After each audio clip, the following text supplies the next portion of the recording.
Hey, my name is Ash T, and on today's episode of The Dropouts, I have a very good friend of mine, Rimo Moreno, who went from utilities management to an entertainment entrepreneur. Now, I met Rimo, interestingly, at a film festival, and we had the exact same blue-colored suit with check marks. Yeah. And we just started talking, and we're like, oh, cool, okay, you got good taste. So. Yeah, exactly. You know how it goes in LA, man. You come to these events, you finally see something. That could have been an awkward situation.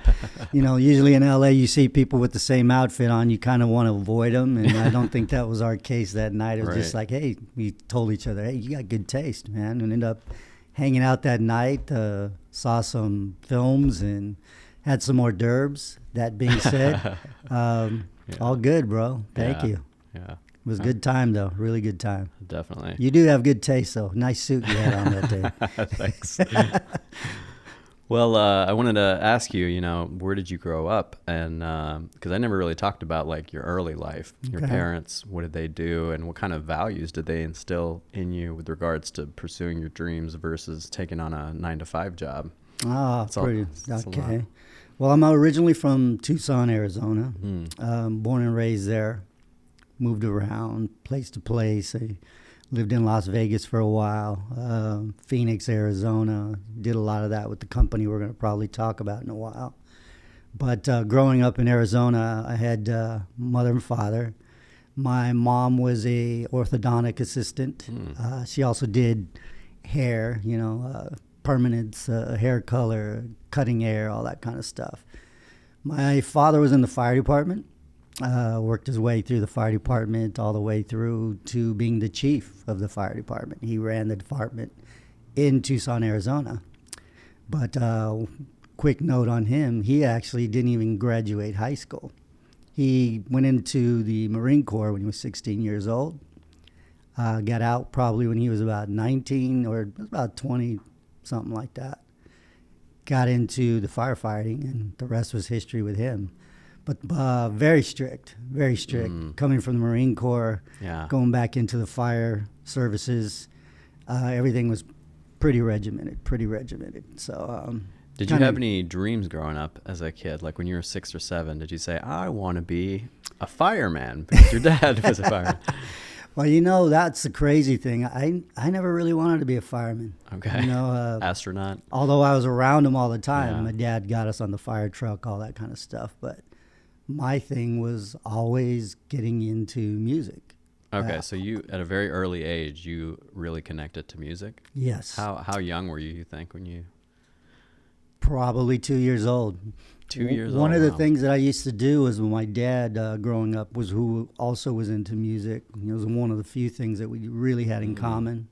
But when I remember being 2 years old, 3 years old, just being around him, he would always put earphones on me. So I was listening to everything from classical to Latin to pop to the standards, you name it. It was just at 2 years old. At 2 years old, anything he put on. That was the time when you had hi-fi. Hi-fi equipment. The bigger the equipment was, the better it sounded. You had a reel-to-reel deck, all that kind of stuff. So, long story short, it was always music. Didn't know how I was too lazy to learn an instrument. I'll be honest with you on that. So I got into DJing. And DJing. How old were you when you got into DJing? 10 years old. Wow. Okay. And I was messing with my dad's equipment, which he didn't want me to do. But I was always, when he was in the fire, obviously he was in the fire department. So they work 24 hours on, then they're 24 hours off. 24 hours on, they do that for 4 days, and then they're off 3 days. So the time my dad was gone is when I was messing with his equipment, playing his albums, trying to get him done, leave everything the way it's supposed to be so he doesn't think I've touched anything. Got busted all the time, though. Anyway, that was the beginning of it. And then I ended up buying my own equipment in high school, started my own little business in high school, doing DJing for weddings and bar mitzvahs and baptisms, whatever it was, So that ended up becoming my little business on the side in high school. Okay. I actually had 2 other guys that I worked with, and I started videotaping also. So I had guys that were being the DJs for the weddings, and I was videotaping the weddings. So now I was in music and film, or video at the time. Quite the entrepreneur at a very young age. Yeah, so it worked out. And I'm gonna pause just very quickly. Like, you have some bracelets here, mm-hmm. so you're gonna. Oh. Yeah. when you come back down, it like hits this table and like. Let me pull that. Thank you. Yeah. All right. But all right, all right. So the next question that I have then is, did your parents ever have any pressure on you to be a certain job when you were younger? Were they like, when you grow up, you should be this or that? Yeah, back in those days, I'm talking, I'm an old dude. So I was born in the 60s and kind of grew up through the 60s and the hippie movements and, the period of love and all that kind of stuff. So there was a lot going on in the 60s, but what I was told to be focused on was always school. School. Anything specifically that get they wanted into business school. Oh, okay. So and you're over here doing DJ work and video work, and you're like, why do I need business school when I'm already an entrepreneur? Did you tell them that? Yeah, and a quick story about that is when I was probably 17 years old, it was my senior year in high school, I said I was going to go to LA. This is something I decided on my own. Going to go to LA, become a recording engineer, start learning the business, get into the business, maybe get into movies, but I wanted to come to LA. How did your parents feel about that? Well, they didn't know at the time, which is the first thing. I actually signed up to get scholarships, grants, whatever I could, because I said, if I'm going to do this on my own, because I knew they weren't going to agree with it. So what did you tell them? Here's what happened. I ended up getting the scholarships, grant money, everything. I was all set up. So when I graduated, I was ready to go to school in LA. Oh, okay. Finally able to tell my parents, this is what I want to do and I'm going to do it. It wasn't right away, right at graduation. It was months before. And the first thing they said was, no way. Oh. You're not doing that. You're going to college. You're going to go do A, B, C, and D. You're going to get a business degree or whatever you want. You're going to get a degree and go. Wait, what did you get a scholarship for? Was it not school? It was a school, but it was actually a, what would you call it, professional school. It wasn't a college or university. Okay, so that wasn't okay with them. Because if I wanted to do it that route, yeah, I can go get my degree, but I'd be taking English, communications, all these different classes, and then maybe the last 2 years I'd get to touch a board or something. I wasn't into that. I wanted to get into it, start working on it. So that being said, he told me no. I went, ended up getting into the University of Arizona. Oh, so you had to skip out on the scholarship. I skipped it out. Oh, man, that was a lot of pressure. Yeah, they just said, okay, well, that's what my parents want me to do. That's what I'm going to do. Oh, wow. So I started going in that direction. Got into the school. Or University of University of Arizona. And what did you major in? It was communications. Okay. And then at that time, I think it was called Fine Arts. Mm-hmm. It wasn't really a communications school. It was, old school stuff. It's called Fine Arts. My dad said, nobody gets anything done with a fine arts degree. All right, so there's 2 strikes on me. I can't go to this school, and I'm taking some classes that he doesn't even approve of.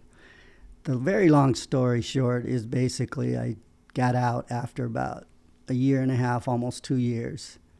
Got into the utility company, started working with them simultaneously while I was in school. So school was not for you. You were like, if I can't do music, then I want to hurry up and make money. Yes.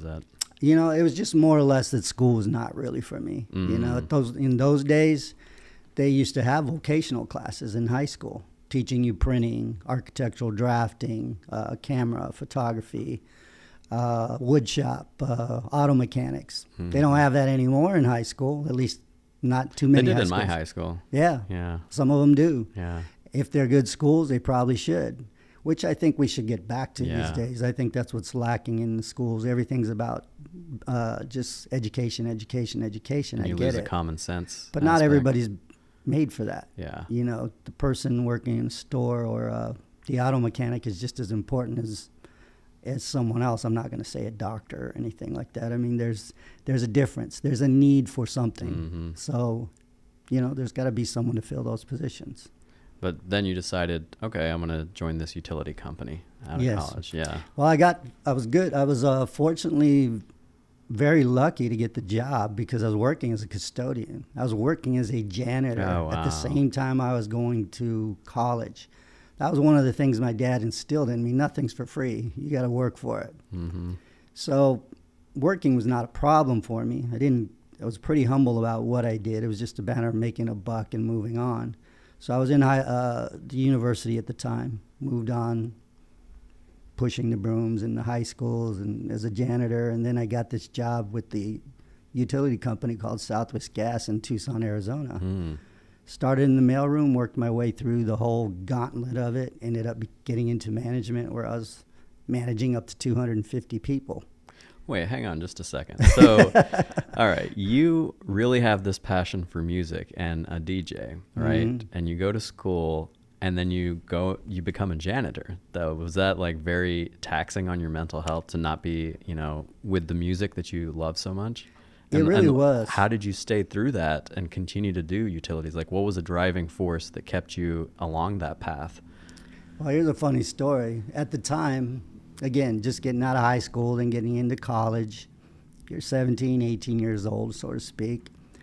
Started as a janitor in elementary school, did so well being a janitor that they promoted me.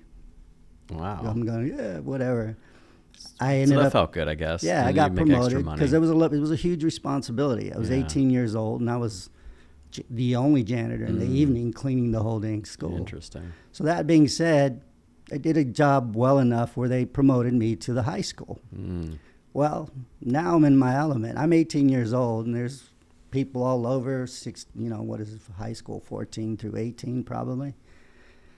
Going through all of that, and, I had cousins that went to the same high school at the time, and they're introducing me to their friends, and here I am all trying to be, hey, how's it going? And holding a mop or a bucket or something. And so it kind of humbled me a little bit because I was working in an environment that had people my age at the time, but I was the one that was cleaning up after them and cleaning down bathrooms and toilets and all that. And so it was a humbling experience, but I still was doing the DJing stuff. That was kind of my passion. That was weekends, nights, all that kind of stuff. So you're continuing to do that.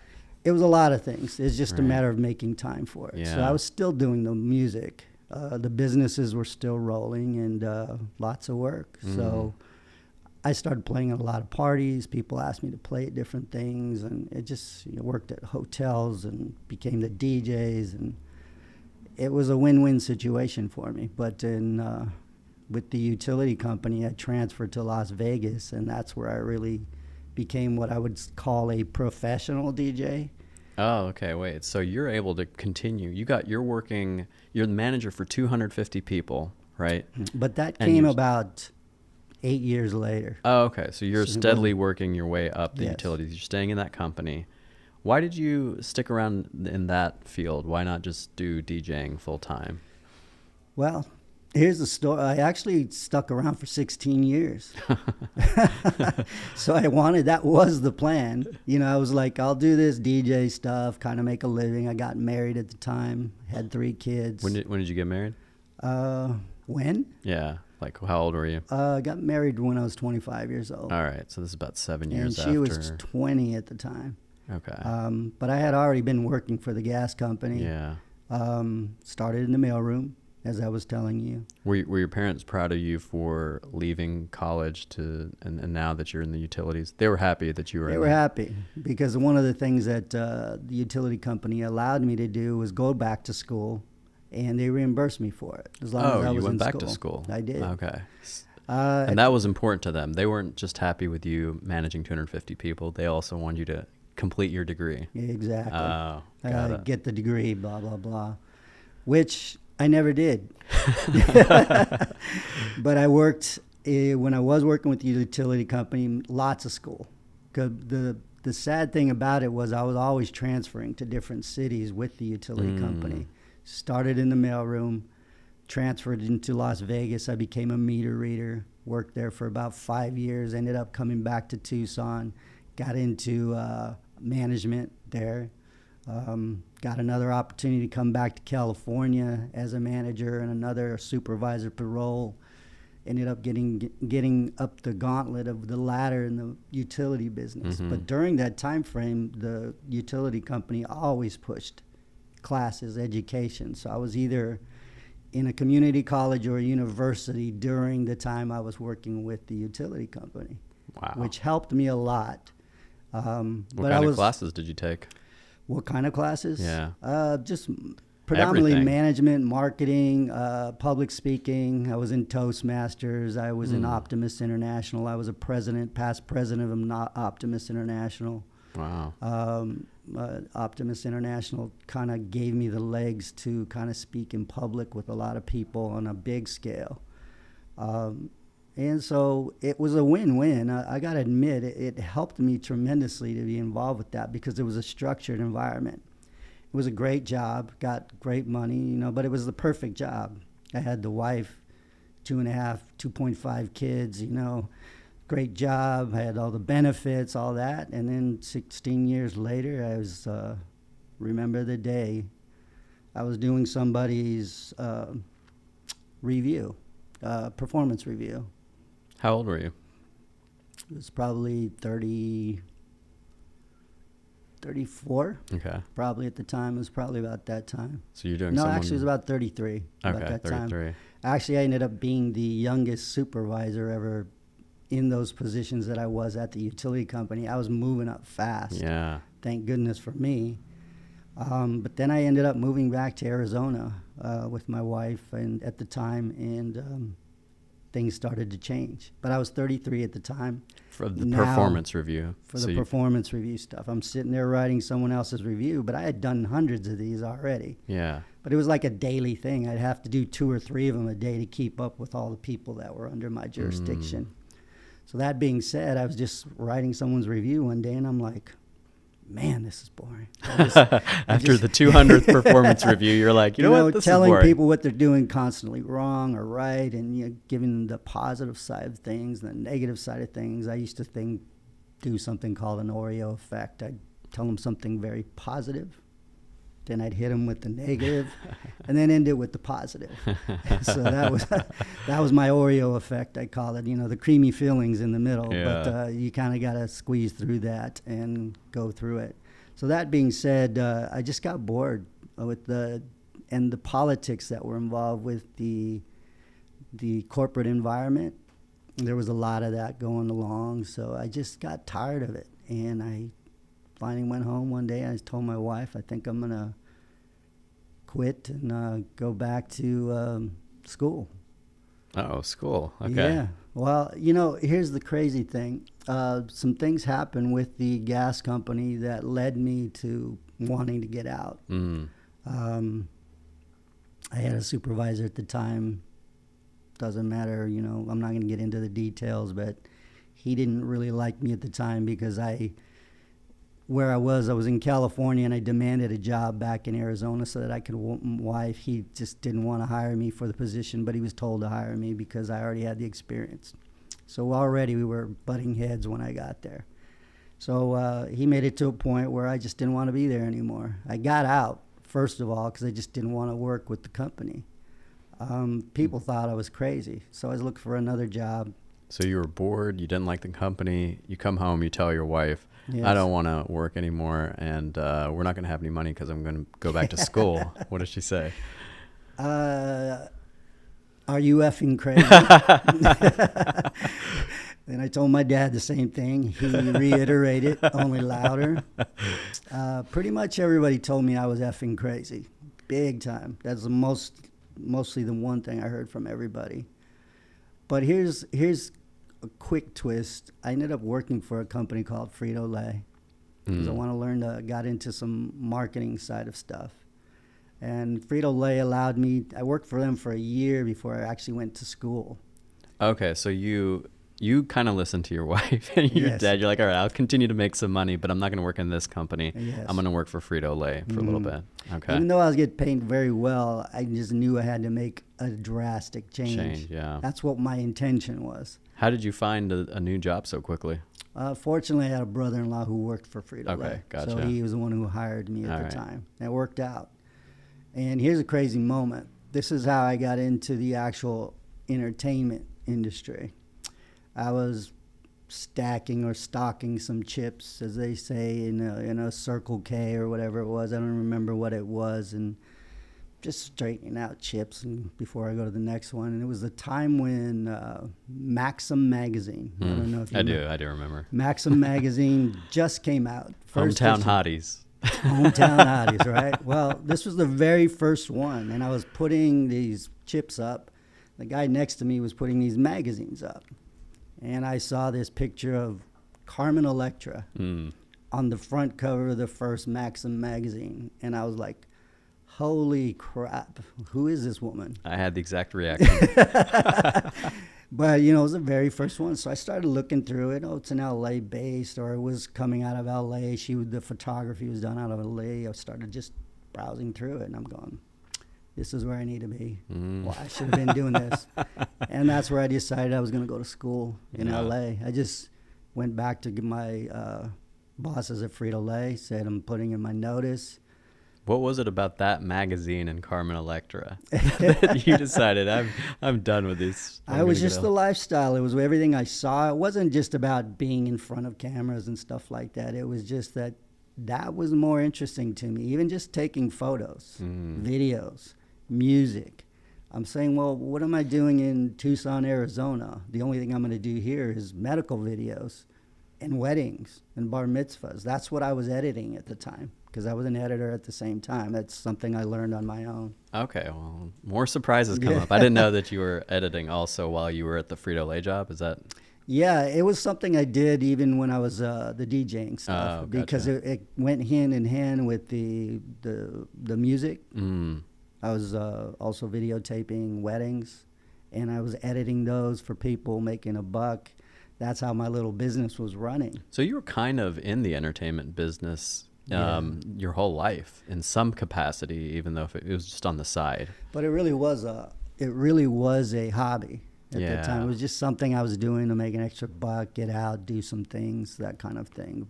And when was a time where you said, I think I can make full-time income off this? It was right after I got out of school, actually, is when I really thought I could do that. But I'll be honest with you, when I let go of Frito-Lay, I ended up going back to school, and now I'm probably 34, 35. How are you paying your bills?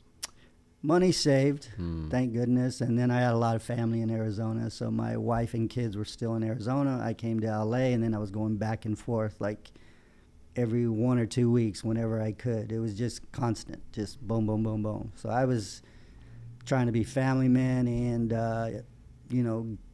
keep my mind focused on school. Yeah. That being said, though, it was pretty intense.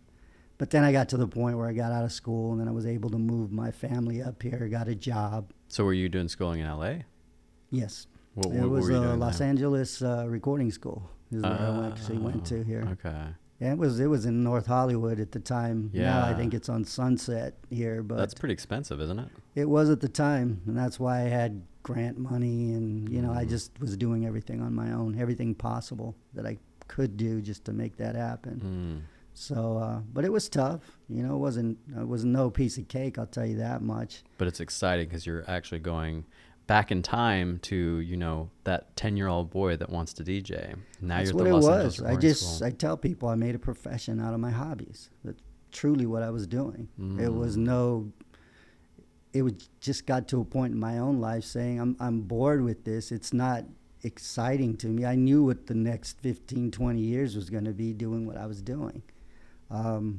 Who's to say what would have happened if I would have stayed in that direction?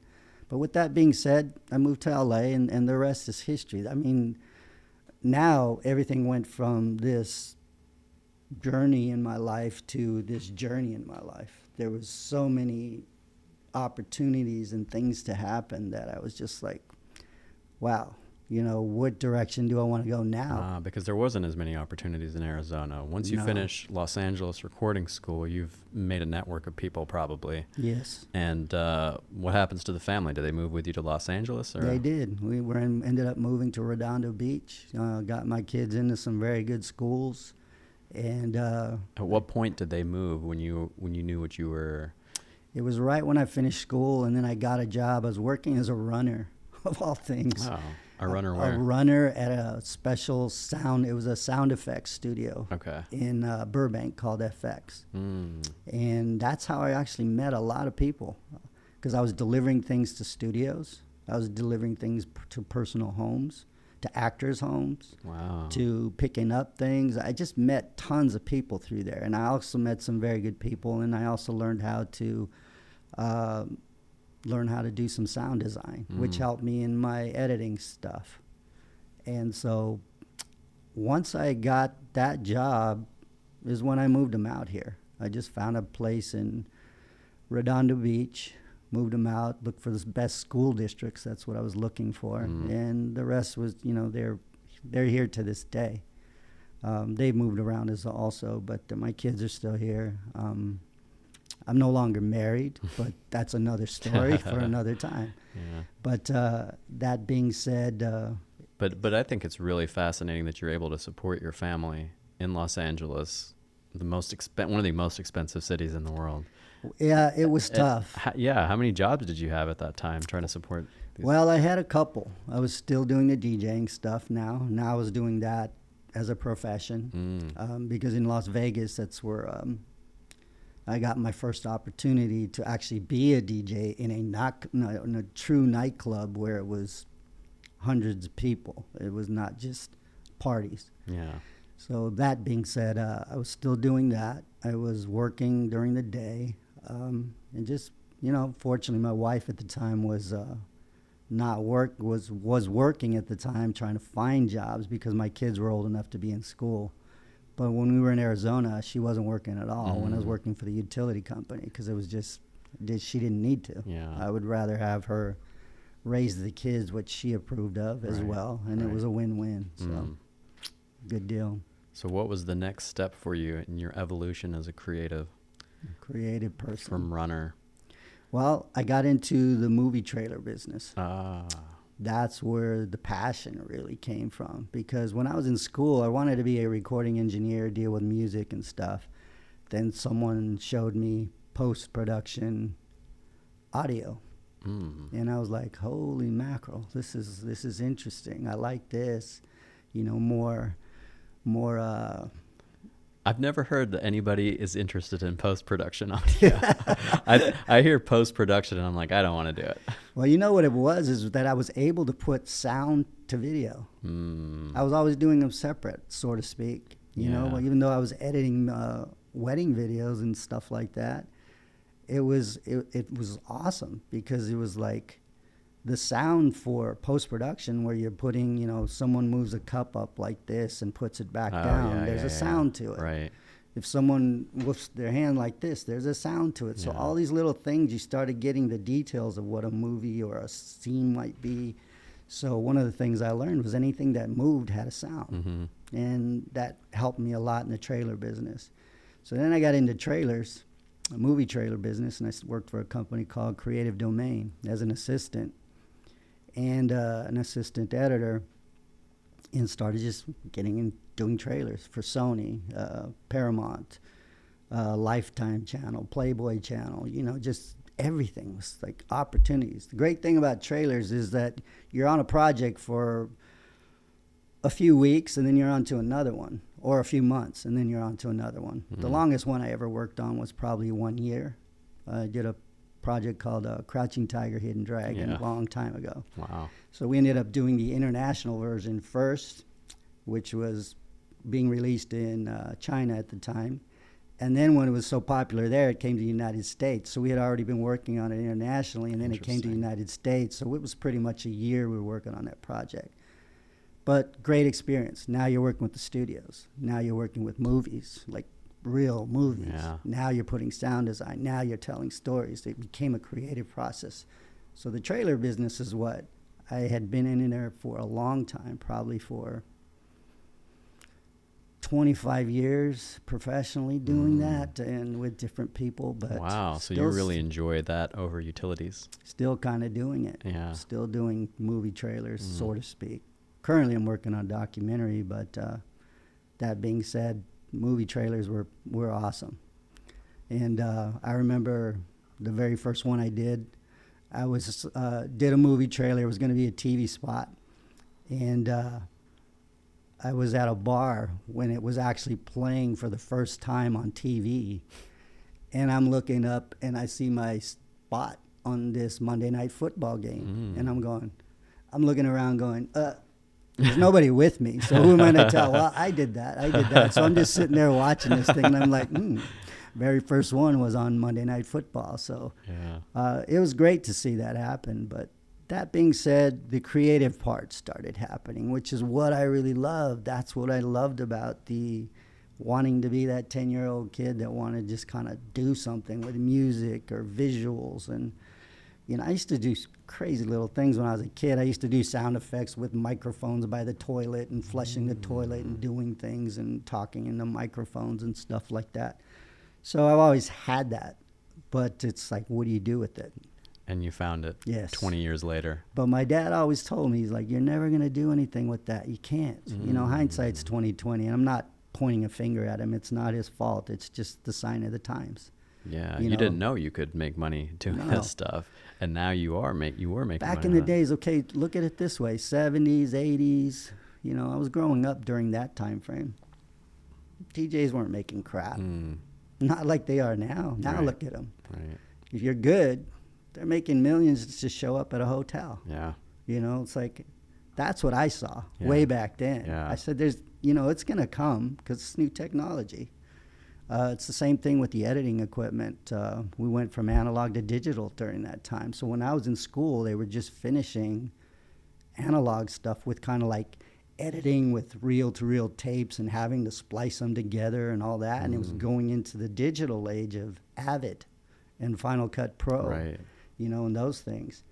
And so it was a great time for me to really, I was lucky on that part of it because it was going to that change. With that being said, it really was a good time for me to learn a new type of equipment. And it was so much faster because I was doing things the old-fashioned way back. Even with video, there was an archaic way of doing stuff back in the 70s and 80s. But that being said, technology's always had my interest as well. So it's currently some of the things I'm working on today. Yeah, so you still make trailers, but what are the other things that you're doing now creatively? Have you kind of expanded your mind completely so you're like, I can do anything at this point? Yeah, you know, I do kind of say that sometimes. You can do anything. It's just a matter of you can't do too much at the same time. I'll be honest with you, sometimes I have a lot of things going on right now, and it's kind of hard to focus, and you want to focus on each one. But it's a matter of pausing one thing and clicking the switch and kind of going into a technology mode, which I have interest in technology, which is some of the things I'm doing. What's the most exciting thing on your plate right now?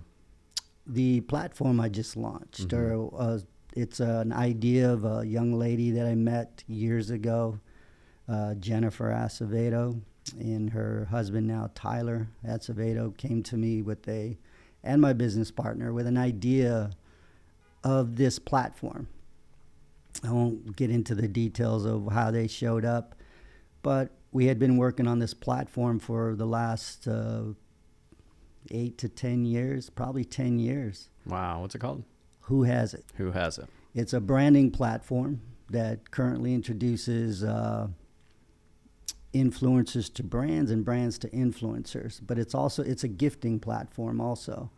And it's attached with an e-commerce sort of twist on it, where each influencer that's involved with our platform has an e-commerce site as well. So we have these brands that get introduced to influencers, and these influencers that can search into any brand. They can all do this on our platform.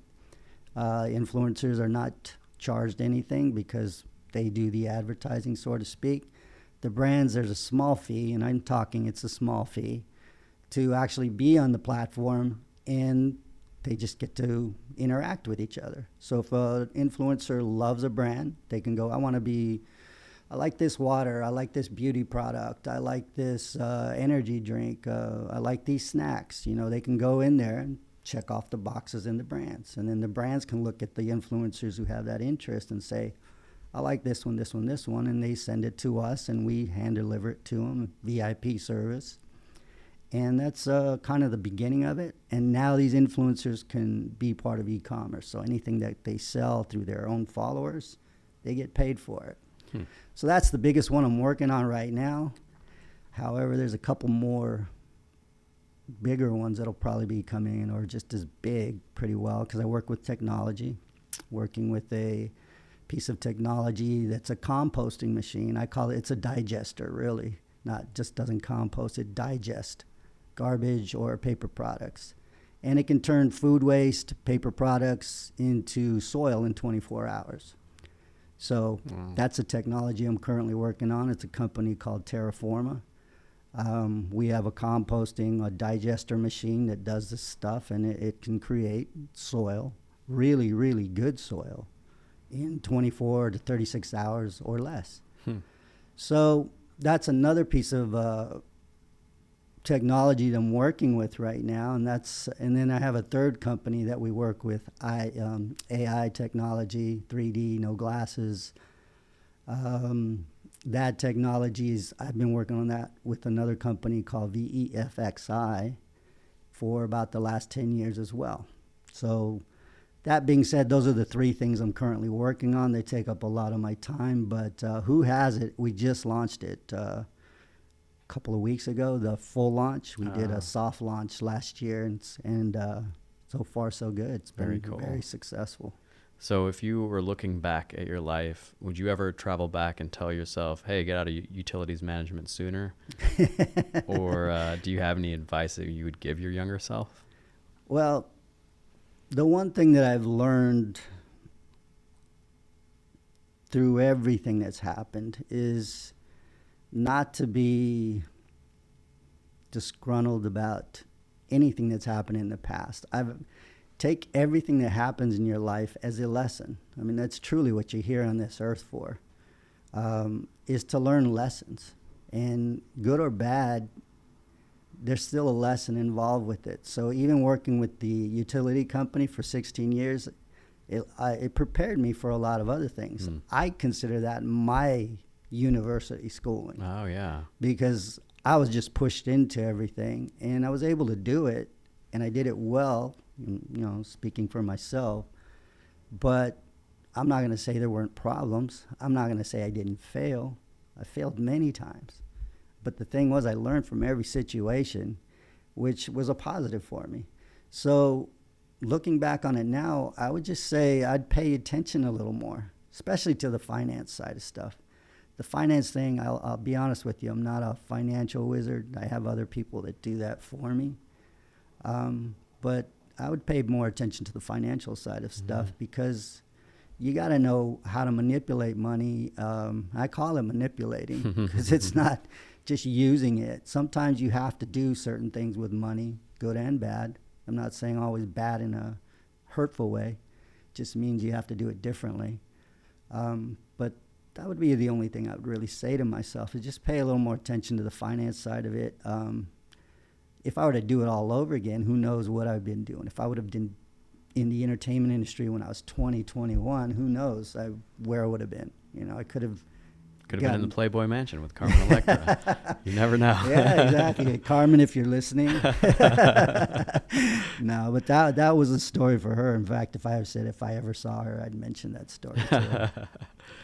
Well, for the one person out there, or who knows, maybe there's a million people out there that hate their corporate jobs, and they're like, I don't know if I can do this. I don't know if I can leave this job to actually do the creative thing that I really want. What advice do you have for them? Well, the hardest thing for anybody, I think, is just making the decision to do it. You got to actually be in the right frame of mind to want to do it. And sometimes you're not even in the right frame of mind to want to do it. It's just that your intentions of what you want to do should be your focus, because when you have that intention or you have that imagination, you're already looking at the end result. You're not looking at everything that gets to get to that point. But when the idea pops in your head, you're already looking at the end result. If you focus on the end result, you're going to go through the gauntlet of life, and you're going to succeed over here and fail over here. And anyone who says I'm not going to fail is wrong. Everybody fails.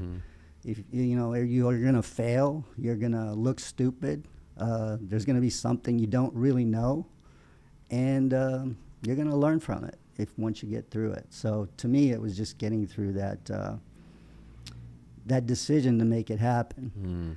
Once that happened, you got to put the one foot in front of the other and figure out, now what am I going to do? But as long as you're taking those little steps and you're moving forward, that's all that matters. You got to keep your eye on the prize. I know it's a cliche. So many people say, oh, you got to focus on this stuff.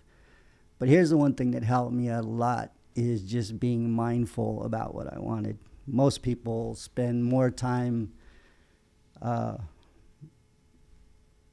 with their body, what's below the neck. They spend more, it's got to lift weights, you got to work out, you got to eat right, you got to do these things. But if you don't have it up here, at least some peace of mind or some direction, and you're thinking about stuff, your mental fatigue is just going to catch up with you. You're going to go, I just don't know what's going on. And sometimes you're like that anyway as an entrepreneur. The difference is that if you're mentally willing to go in this direction and take those risks, because it is risk, but if it's something you really want to do, it's almost like a treasure hunt to me. That's the way I look at it. It's like, how am I going to get there? How am I going to get there? You get there, oh, that's a dead end. You go there, oh, that's a dead end. You just know not to do that again. The difference with making mistakes is that when you do it over again, that you're starting with experience from what happened last time. So mistakes don't bother me. Every single person who's ever been successful has made more mistakes than some people have even tried. So that's how I look at it. I say focus on your mind. Mental fortitude, because that's really what's going to get you through things. I'm not saying you have to be, a bodybuilder of any sorts or a yoga instructor or anything like that to just get through your daily routines, but it helps. Keeping your body sharp is good. But I'll be honest with you, I don't exercise all the time. It's one of the things for me that is hard sometimes with editing a lot and doing the projects I do, but you got to take time for yourself, even mentally, because you can do that anywhere. Turn the radio off in your car. Listen to the street noise, whatever you want to do. Turn it off at home, turn your TV off. Even if it's for 5 minutes, your mind will thank you for it.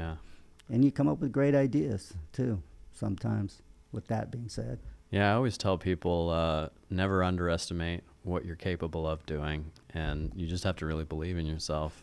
Right. Who else is going to do it for you? You can sit there and say, oh, well, nobody believes in me. Well, does it really matter? It's your journey, not theirs. Exactly. And everybody's perspective is different.